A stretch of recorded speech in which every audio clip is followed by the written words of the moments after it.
21वें अंतर्राष्ट्रीय योग दिवस पर गुलाबबाड़ी में आयोजित कार्यक्रम में विधायक वेद प्रकाश गुप्ता ने सहभागिता किया। पुरातत्व विभाग द्वारा कार्यक्रम का आयोजन किया गया। विधायक ने योग को भारत की सनातन ज्ञान परंपरा का अमूल्य धरोहर बताया है।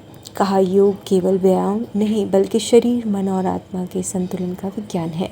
योग को तनाव, अवसाद और असंतुलित जीवन शैली से मुक्ति का प्रभावी माध्यम बताया है। युवाओं, महिलाओं और वरिष्ठजनों से नियमित योग अपनाने का आह्वान किया है। कहा, स्वस्थ नगरी और समृद्ध समाज और सशक्त राष्ट्र की नींव होती है। प्रधानमंत्री नरेंद्र मोदी के प्रयासों से योग को वैश्विक पहचान मिलने की बात कही है। 12 साल विकास के जन कल्याण के अभियान का उल्लेख किया है। केंद्र सरकार की जन कल्याणकारी योजनाओं और विकास कार्यक्रमों की चर्चा की। अयोध्या के विकास को सांस्कृतिक पुनर्जागरण और जन आस्था के सम्मान का उदाहरण बताया है। कहा, विकास की गति और योग की चेतना मिलकर भारत को विश्व गुरु बनने का मार्ग प्रशस्त करती है। कार्यक्रम के दौरान व्यापारियों, अधिवक्ताओं, चिकित्सकों, शिक्षाविदों एवं महिलाओं से संवाद किया गया। केंद्र सरकार के 12 वर्षों की उपलब्धियों की जानकारी दी। विभिन्न वर्गों के लोगों से सुझाव प्राप्त किए। जन भागीदारी को विकास की सफलता का आधार बताया। समाज के सभी वर्गों से सतत संवाद पर जोर दिया। आज गुलाबबाड़ी के ऐतिहासिक मैदान में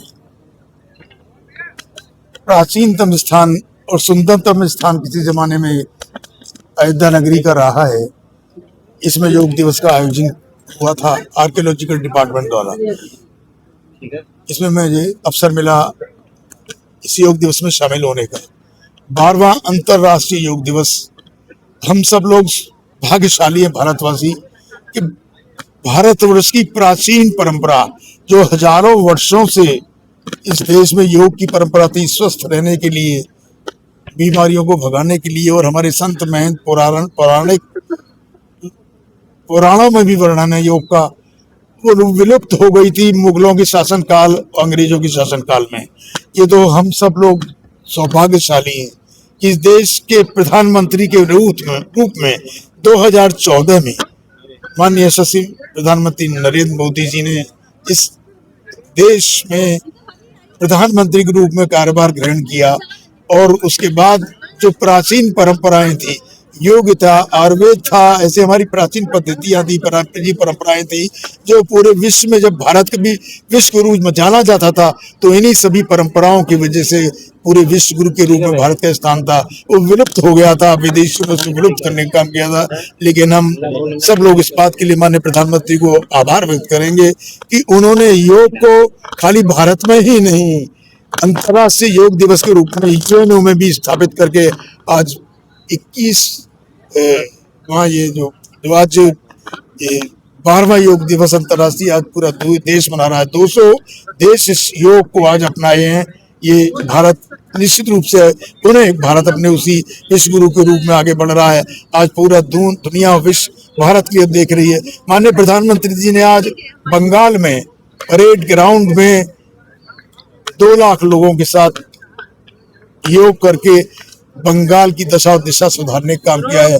बंगाल में संदेश देने का काम का माननीय प्रधानमंत्री जी ने कि अब ये भारत है, केवल भारतवासियों को ही भारत में जगह मिलेगी। जो विदेशी हैं, जो आकर यहाँ आक्रांता यहाँ पर बस गए थे, उनको भारत जाना है। और आज भारत, बंगाल पुनः एक बार अपनी प्राचीन गौरव को प्राप्त करेगा, ऐसा मेरा विश्वास है। 12वें अंतर्राष्ट्रीय योग दिवस के अवसर पर रामनगरी अयोध्या में विभिन्न स्थलों पर भव्य योग कार्यक्रमों का आयोजन किया गया। पावन सरयू तट स्थित राम की पैड़ी पर सहकारिता मंत्री JPS राठौर ने बड़ी संख्या में योग साधकों के साथ योगाभ्यास किया। इस अवसर पर सहकारिता मंत्री JPS राठौर ने कहा कि योग हमारे ऋषि मुनियों की प्राचीन और अमूल्य परंपरा है। योग न केवल शरीर को स्वस्थ रखता है बल्कि मानसिक शांति और सकारात्मक ऊर्जा भी प्रदान करता है। उन्होंने सभी नागरिकों से अपने दैनिक जीवन में योग को अपनाने की अपील की। योग कार्यक्रम में बड़ी संख्या में योग प्रेमियों, युवाओं, महिलाओं और बुजुर्गों ने उत्साहपूर्ण भाग लिया। कार्यक्रम में उपस्थित सभी योग साधकों का समिति के पदाधिकारियों ने अभिनंदन करते हुए कहा कि उनका उद्देश्य प्रत्येक व्यक्ति को स्वस्थ, निरोग और जागरूक बनाना है। इसी लक्ष्य को लेकर विभिन्न स्थानों पर नियमित रूप से निःशुल्क योग शिविर का आयोजन किया जाता है। राम मंदिर पैड़ी पर आयोजित कार्यक्रम में जिलाधिकारी शशांक त्रिपाठी सहित कई प्रशासनिक अधिकारी भी मौजूद रहे और योगाभ्यास कर स्वस्थ जीवन का संदेश दिया।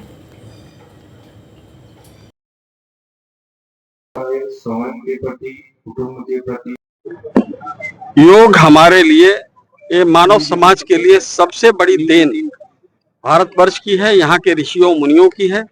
और माननीय प्रधानमंत्री नरेंद्र मोदी जी ने इस योग को दुनिया में फैलाने का काम किया है और संयुक्त राष्ट्र संघ द्वारा 21 जून को इसका अंतर्राष्ट्रीय योगा दिवस बनाने का काम किया है। माननीय प्रधानमंत्री जी को हम बधाई देते हैं और सभी को एक आज के दिन उनके स्वस्थ जीवन की मैं कामना करता हूं। और पहला सुख निरोगी काया होगी तो हर प्रकार का सुख जीवन में मिलेगा और सबको आनंद होगा। योग सबको अपनाना चाहिए।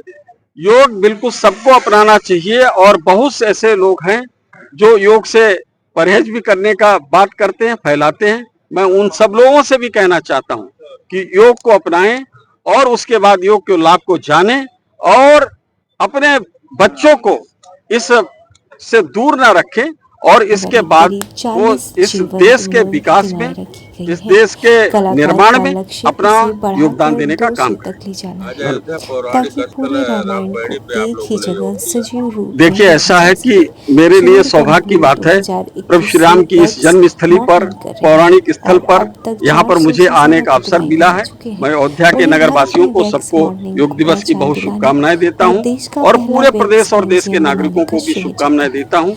आज जिस तरीके से योग पूरे देश और दुनिया में फैला हुआ है, आज कोई समुद्र के बीच में कर रहा है, कोई नदियों में कर रहा है, कोई मतलब किसी के नदी के किनारे हो रहा है, कोई किसी तरीके से, कोई अंदर पार्क में कर रहा है, कोई अंदर ड्राइंग रूम में बैठ के कर रहा है। जो जिसकी जैसी स्थिति है उस प्रकार से योग को करने का काम कर रहे हैं। मैं सभी को बहुत 12वां अंतर्राष्ट्रीय योग दिवस जनपद अयोध्या में हम लोग के द्वारा राम की पैड़ी पर मनाया जा रहा है और यहाँ पर प्रशासन से, राजनीति से, यहाँ के लोग, तमाम सारे अध्यापक, सब तरीके के लोग यहाँ पर आए हुए हैं। राम की पैड़ी पे एक अद्भुत कार्यक्रम यहाँ पर आयोजित किया गया है और 1000 से अधिक लोगों ने इसमें प्रतिभाग किया है। इसके अलावा जनपद में विभिन्न जगहों पर, अमृत सरोवरों पर, ब्लॉक स्तर पर, ग्राम पंचायत स्तर पर ये कार्यक्रम आयोजित किए गए हैं, जहाँ जनप्रतिनिधि भी उसमें आए हुए हैं और साथ ही साथ अधिकारी भी हैं और जो स्थानीय जनता है वो भी प्रतिभाग कर रही है और योग के बढ़ते हुए महत्व को, बढ़ते हुए प्रभाव को ये परिलक्षित करता है। माननीय प्रधानमंत्री जी द्वारा आज बंगाल में इसका उद्घाटन किया गया है और उनका स्पीच भी हम लोगों ने सुना है, बहुत ही प्रेरणादायी था और निश्चित रूप से हेल्दी एजिंग के लिए योग का महत्व और ज्यादा बढ़ रहा है और लोग इसको और ज्यादा अडॉप्ट करेंगे, ऐसी मेरी शुभकामना है। अंतर्राष्ट्रीय योग दिवस के अवसर पर सहकारिता मंत्री JPS राठौर अयोध्या पहुंचे। उन्होंने राम मंदिर के पैड़ी पर आयोजित योग कार्यक्रम में भाग लिया। कार्यक्रम के बाद पत्रकारों से बातचीत में राम मंदिर के कथित दान घोटाले पर प्रतिक्रिया दी। मंत्री ने कहा कि मामले की SIT जांच कर रही है। उन्होंने भरोसा दिलाया कि दान की पाई का हिसाब लिया जाएगा। जांच में जो भी दोषी पाया जाएगा उसके खिलाफ सख्त कार्रवाई की जाएगी। राठौर ने कहा कि राम मंदिर निर्माण के लिए लाखों लोगों ने संघर्ष और बलिदान दिया है।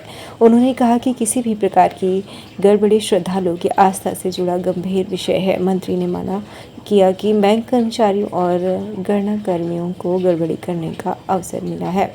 उन्होंने कहा कि राम मंदिर ट्रस्ट को भी अधिक सजग और सतर्क रहना होगा ताकि ऐसी स्थिति उत्पन्न न हो।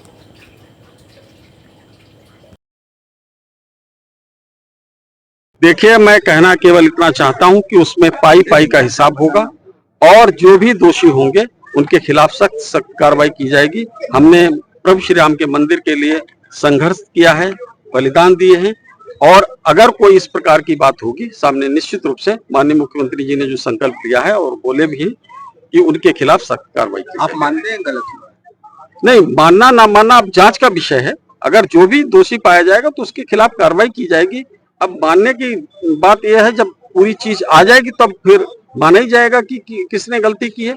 और जहां तक मुझे जानकारी मिली थी, को जो बैंक जिनको कर्मचारियों को जिम्मेदारी थी, उनको भी देखना चाहिए था कि किस तरीके से उन लोगों ने उसमें जो गड़बड़ी होने के एक चांस दिया है, अवसर दिया। मतलब बैंक की गलती है आप मान रहे हैं? मुझको लगता है कहीं न कहीं से उनको भी इस पे सजग रहना चाहिए, निगरानी अच्छी होनी चाहिए। ट्रस्ट सामने क्यों आता है खुल करके? जी?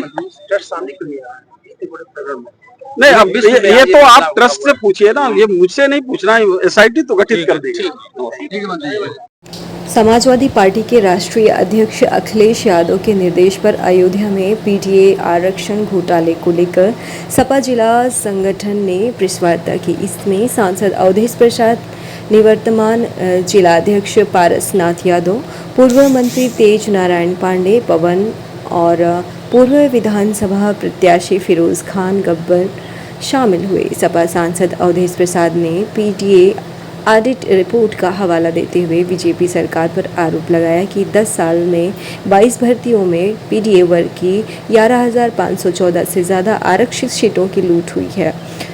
69,000 शिक्षक भर्ती में 2019 का जिक्र करते हुए बताया कि ओबीसी को 27% की जगह 3.86%, एससी को 21% की जगह 16.2% आरक्षण मिला। पिछड़ा वर्ग आयोग और इलाहाबाद हाई कोर्ट ने भी बड़ी गड़बड़ी मानी है। 2022 चुनाव से पहले सरकार ने खुद गलती मानकर 6,800 पदों की अतिरिक्त सूची जारी की थी। रिपोर्ट के अनुसार 2019 में 2026 तक वन रक्षक, ग्राम पंचायत अधिकारी, यूपीएसएससी समेत 22 भर्तियों में पीडीए आरक्षण की लूट हुई है। सपा का नारा है कि संविधान बचाओ, आरक्षण बचाओ।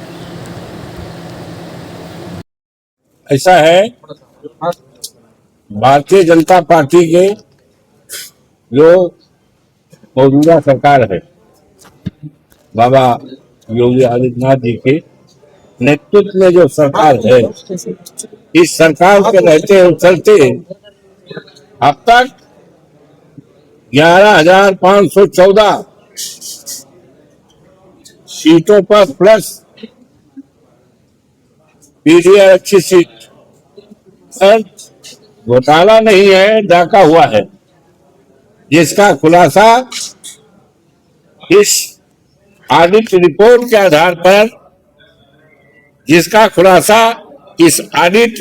आधार पर हमारे राष्ट्रीय अध्यक्ष माननीय श्री अखिलेश यादव जी उत्तर प्रदेश कार्यालय में 1 महीने पहले कर चुके हैं, जिसमें स्पष्ट रूप से किन किन विभागों में घोटाला हुआ है, एससी का, एसटी का, बैकवर्ड का और माइनॉरिटी का।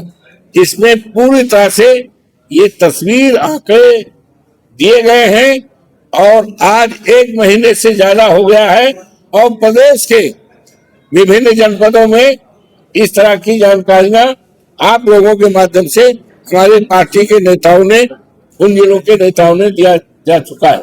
लेकिन आज तक सरकार की तरफ से किसी प्रकार का कंट्राडिक्शन या सफाई नहीं दी गई है, जबकि माना जाएगा ये सरकार की तरफ से मौन स्वीकृत माना जाएगा कि हाँ, इस तरह से घोटाला हुआ है, इस तरह से जाप्ती हुई है, इस तरह से उनकी नौकरी खत्म की गई, खाई गई।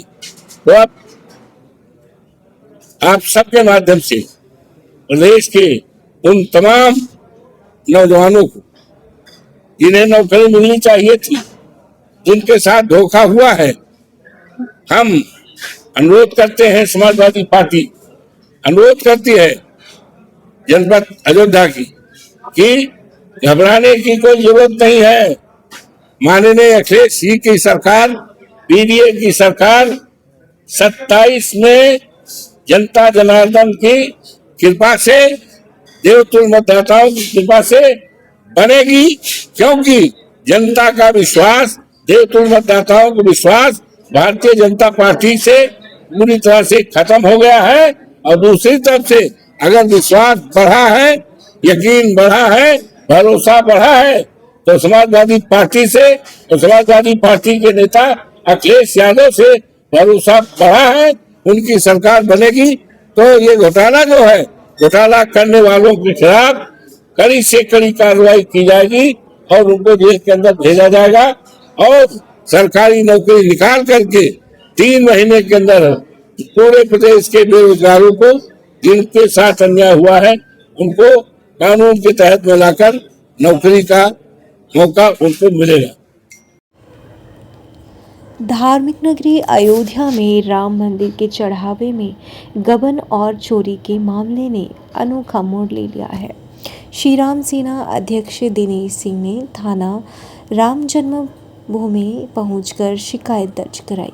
वे पहले रामलला के दर्शन करने गए, फिर भगवान की तस्वीर हाथ में लेकर दान चोरी का शिकायत पत्र सौंपा। दिनेश सिंह ने सेवादार अनिल मिश्रा समेत कई दोषियों पर एफआईआर, सख्त कार्रवाई और नर्को टेस्ट की मांग की है। चेतावनी दी है कि 24 घंटे में एफआईआर दर्ज नहीं हुई तो काली पट्टी बांधकर अनशन करेंगे और पूरे देश से सोशल मीडिया पर विरोध की अपील करेंगे। उन्होंने अखिलेश यादव पर निशाना साधते हुए कहा कि मस्जिद में सिर झुकाने वाले आज राम मंदिर को बदनाम कर रहे हैं। मुलायम सिंह ने कार सेवकों पर गोलियां चलवाई थी। कांग्रेस और आप के पास राम मंदिर को बदनाम करने के अलावा कोई काम नहीं है। अगर हिम्मत है तो जामा मस्जिद पर एक शब्द बोलकर दिखाएं।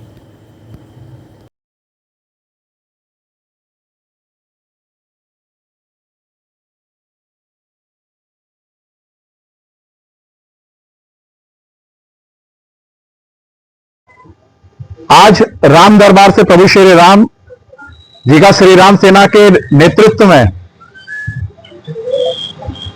राम दरबार का दर्शन करके प्रार्थना पत्र उनके चरणों में समर्पित करते हुए हम लोग राम जी की मूर्ति के साथ यहां पर आए। थाना राम जन्मभूमि जनपद अयोध्या एवं प्रार्थना पत्र संगठन की तरफ से दिया गया कि जो लोग इस चंदा चोरी में एसआईटी जांच के दौरान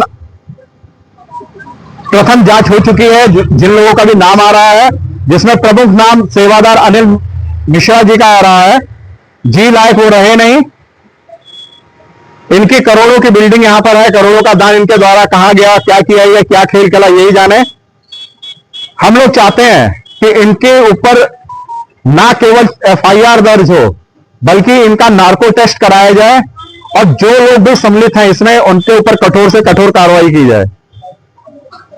आज वो टोटी चोर लोग भी बोलना शुरू कर दिए हैं। आप समझ गए, टोटी चोर पूर्व मुख्यमंत्री उत्तर प्रदेश अखिलेश यादव, जो ना आज तक राम मंदिर का दर्शन किए, ना राम मंदिर उनके श्री समाजवादी पार्टी की तरफ से 1 रुपए का चंदा आया है, आज वो चंदा चोरी की बात कर रहे हैं। अरे आपको तो शर्म से मर जाना चाहिए कि आप उस समय कहां थे जब आपकी पत्नी के खिलाफ एक मौलवी द्वारा इतनी अमर्यादित भाषा का इस्तेमाल किया गया जिसको क्या नाम है श्री राम सेना शब्दों में नहीं बोल सकती है। आपके पिताजी के द्वारा लाखों कारसेवकों के ऊपर गोली चलाई गई। मस्जिद गिराने में हम लोग स्टूडेंट लाइफ में तो हम लोग बहुत बड़ा योगदान था हम लोगों का। इधर हाथ में हमारा यहाँ कटा भी हुआ है। हम लोग चढ़ करके उस पर बहुत जो भी सेवा हो सकती है हम लोग सेवा किए राम भक्तों की। बस देश के प्रधानमंत्री माननीय नरेंद्र मोदी जी से, उत्तर प्रदेश के यशस्वी मुख्यमंत्री माननीय योगी आदित्यनाथ जी से निवेदन करेंगे कि जल्द से जल्द 24 घंटे के अंदर एफआईआर दर्ज हो, क्योंकि अब राम जी स्वयं मंदिर से निकल करके आकर के यहाँ प्रार्थना पत्र श्री राम सेना संगठन के नेतृत्व में दिया गया है और 24 घंटे में यदि एफआईआर दर्ज नहीं होती है तो मैं स्वयं अन्न त्याग करके अन्न हम लोग त्याग देंगे जब तक एफआईआर दर्ज नहीं होगी। और पूरे देश से निवेदन करेंगे कि आपने कष्ट के समय में पूरे उस समय लोगों ने अपने घर के आगे दीपक जलाए, लोगों ने कोरोना काल में थाली द्वारा संकेत दिया। आप जो भी राम सच्चे देशभक्त हैं वो अन्न त्याग करके अपने घरों में स्वयं क्या नाम है कि प्रभु श्री राम के इस मिशन में हम लोगों का साथ दें। जब तक एफआईआर दर्ज नहीं, हम लोग अपना आमरण अनशन 24 घंटे के बाद करेंगे। जय श्री राम।